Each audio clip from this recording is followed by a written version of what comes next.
Bonjour à tous, c'est Fabien, bienvenue sur ma chaîne, j'espère que tu es en grande forme aujourd'hui. Dans cette vidéo, je vais te dévoiler pourquoi j'ai quitté la France, mais avant tout, générique.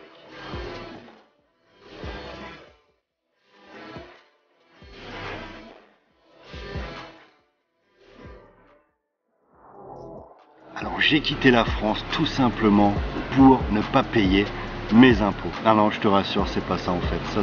Ça c'est tu vois les blablas de tous les rageux, des haineux, des mecs qui comprennent absolument rien, qui vont te dire voilà, si quelqu'un quitte la France c'est pour pas payer ses impôts. Alors je te rassure, j'ai toujours mes SCI qui sont en France, je paye mes impôts en France et je pense que je paye bien plus d'impôts que beaucoup de ceux qui vont colporter ce genre de conneries. Je vais t'expliquer maintenant réellement pourquoi j'ai quitté la France. Alors je sais très bien que dans cette vidéo là il va y avoir beaucoup de curieux, tous les petits rageux, les petits haineux qui sont là pour pour venir espérer qu'ils avaient raison sur le fait de quitter la France pour ne pas payer les impôts. Mais voilà, désolé, je ne vais pas vous faire plaisir dans cette vidéo, c'est pour des choses un peu plus profondes. Et j'espère que vous allez réussir, du moins, à comprendre un minimum les raisons de ce choix. Alors il y a quelques jours, j'ai passé ma soirée avec des entrepreneurs expatriés, youtubeurs et même magiciens. C'est vraiment intéressant de voir différents profils, des personnes qui ont quitté la France, qui ont décidé voilà, de suivre leur chemin, et très souvent on entend voilà, la même chose, un petit ras-le-bol quand même, tous un peu ras-le-bol de cette mentalité française. Si tu gagnes de l'argent, tu es un pourri, et si tu perds de l'argent, voilà, tu es un escroc aussi, tu es un pourri, t'as trop flambé. En tous les cas, t'es critiqué, quoi. Il y a vraiment une drôle d'image de l'entrepreneur. Ouais, voilà, c'est comme ça.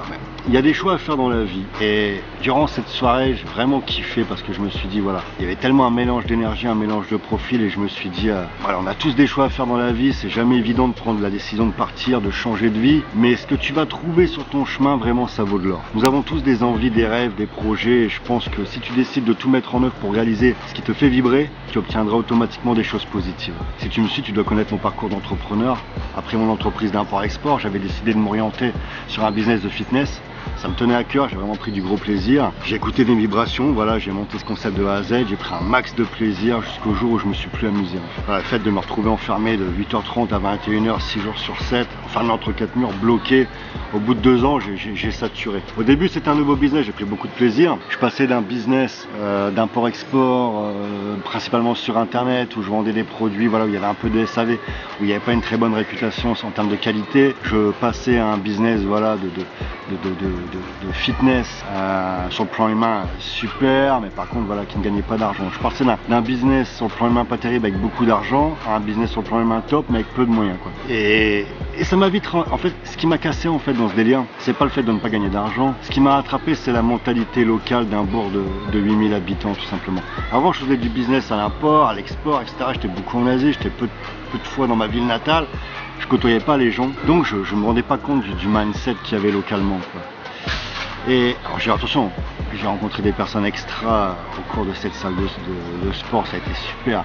Je me suis fait des amis, c'est des personnes qui sont devenues des amis, etc. On est toujours en contact. Mais à contrario, voilà, il y a des personnes qui sont devenues des amis, et puis à contrario, je devais faire avec la clientèle lambda, quoi. Moi qui passais, comme je te dis, la majeure partie de mon temps en Asie à faire du business de gros, je me retrouvais à devoir écouter les ragots, les blabla, le divorce d'un tel, la situation financière d'un autre, et j'en passe. Waouh, tout ça, c'est les trucs qui me font chier, quoi. Tu vois, carrément, il n'y a pas d'autre terme, c'est les trucs qui me bousillent le mindset, parce que je me rends compte en fait de ce qu'il y a dans la tête des gens, quoi. Et ça me casse mon délire. Alors je me suis dit, à ce moment-là, Fabien, si tu continues dans ce business, tu vas régresser. J'étais plus en contact avec mes partenaires d'affaires en Asie, j'étais plus dans le gros business. Et quand j'ai décidé justement de me remettre dans le gros business, hello, thank you. Voilà, un bon petit jus de pomme.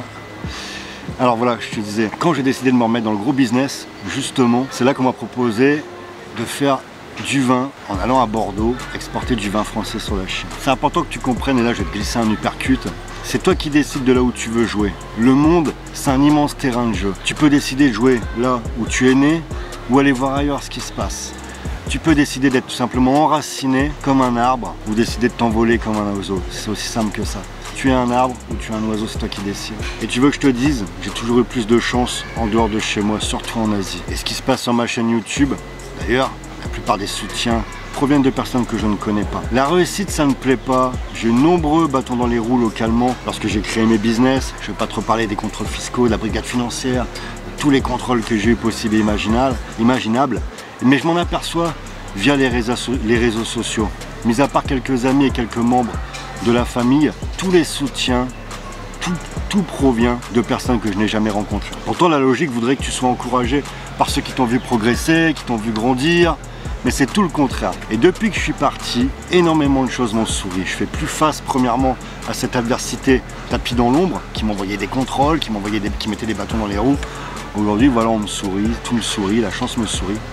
Et tu dois te concentrer sur tes objectifs. Tu ne dois pas perdre de temps avec ceux que ça dérange tout simplement. Je me répète, la vie, le monde est un immense terrain de jeu. Si tu as envie de tenter des choses, découvrir des choses, envole-toi. C'est aussi simple que ça. Donc voilà, je me répète, si j'ai quitté voilà, tout simplement la France, c'est que j'avais un besoin de rebondir. Après ma liquidation judiciaire, les choses étaient difficiles. Et puis voilà, la vie parfois elle te met des signes sur ton chemin, elle te met les obstacles sur ton chemin pour te faire comprendre que tu n'es pas sur la bonne direction. Parfois tu peux toujours t'entêter à essayer, voilà, voilà, la porte est bloquée, je vais passer par la fenêtre, je vais casser les murs, etc.